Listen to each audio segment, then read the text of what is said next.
school spirit and team pride. School-based sports programs can bring out noticeable positive reactions and behaviors in all children. So today, Ms. Lakah gave us a question that talks about the 4 basic stages of human life, each with specific characteristics that are also related to gender. Compare the 4 stages, showing the importance of schools and community teams that offer opportunities for young people to be physically active and well-developed, highlighting the role of the Canadian Society for Exercise Physiology. So today, I'm going to talk about John and Jessica again. So let's start with infants. So, infants is when you're just out of the womb until you're 2 to 3 years old.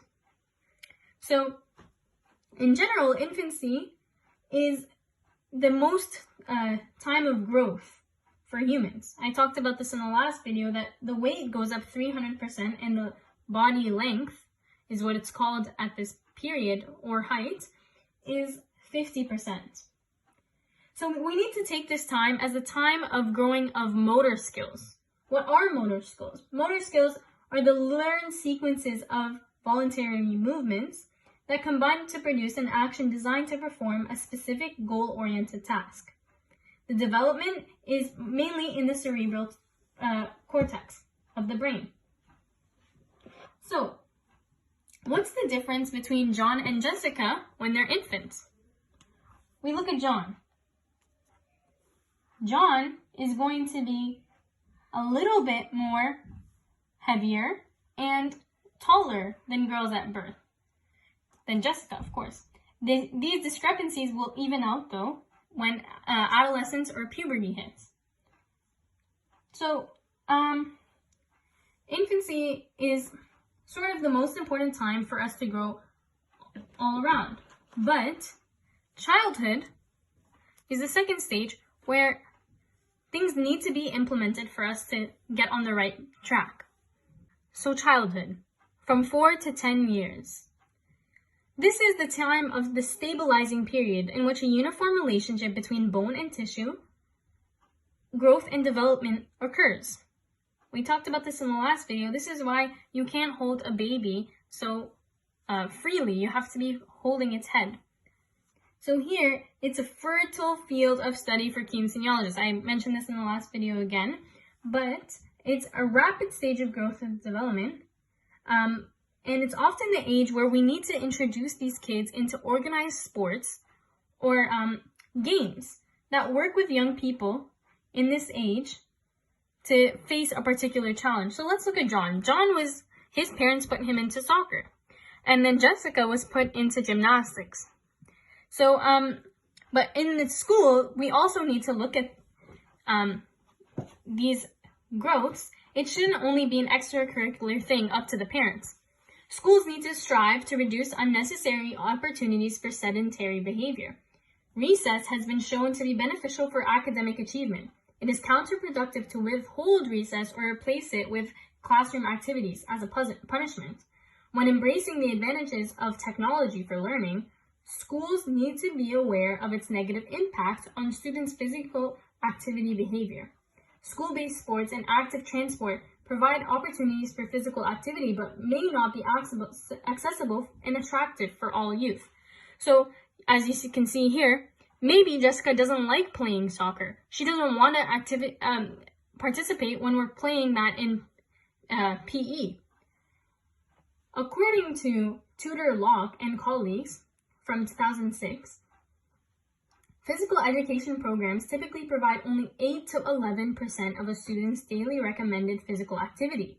However, a meta-analysis of the literature revealed that physical education can help children achieve up to 40% of the recommended 60 or minutes of daily vigorous or moderate intensity physical activity per day. Rapid growth during the pre-adolescent years may affect the student's interests, choices, and activity patterns. Therefore, physical education programs offer a variety of activities to meet and expand student interests. Fitness development becomes more systematic. Students develop specific fitness components, set goals, and assess personal fitness levels. So that's what they're trying to do here. We want to see why does John play soccer and he doesn't like gymnastics, and why does Jessica want to play it? But this is when puberty hits, which is next. Puberty is honestly a tough time, and this needs to be dug deep in them. But we look at Jessica. She stopped playing gymnastics so that she could focus on her studies. This is a sedentary activity. This can't be good for her.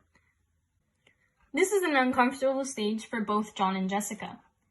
You know, there's an average range of puberty in girls, and it's 12 to 13 years. But for boys, it's 13 to 14 years of age. Because of this difference, girls, on average, are taller and heavier than boys from 10 to 13 of age. But once puberty actually hits John, then it'll cancel out. So, what happens? Let's actually understand what's happening when we're going through puberty. It all talks about what we talked about in the last video, hormones. The pituitary gland, it lies at the base of the brain. What we call the master gland secretes chemicals known as hormones. Hormones, in turn, cause the sex organs to grow and develop, making them capable of reproduction. So Jessica's ovaries will grow and develop, and she will start menstruating and begin that cycle. And John will begin to produce semen and grow facial hair and body hair and experience the deepening of the voice. That's when he will get his voice cracks because it's stretching while he's talking. Females also begin to develop their breasts and pronounced body contours. So, this is an awkward time. School can help this. The school can include those sports, or that outside extracurriculars can actually help them. Studies have found that the advantages of sports include weight control, problem-solving skills, self-esteem, social competence, academic achievement, and they also reduce the rates of juvenile arrests, teen pregnancies, and school dropouts. So obviously we see here that it directly relates with the hormones that we are producing in this weird age. It's also important to remember the discussion of late bloomers and early bloomers. When we have early maturers as males, like if John was maturing earlier, he would probably be more cool and more popular because he is older.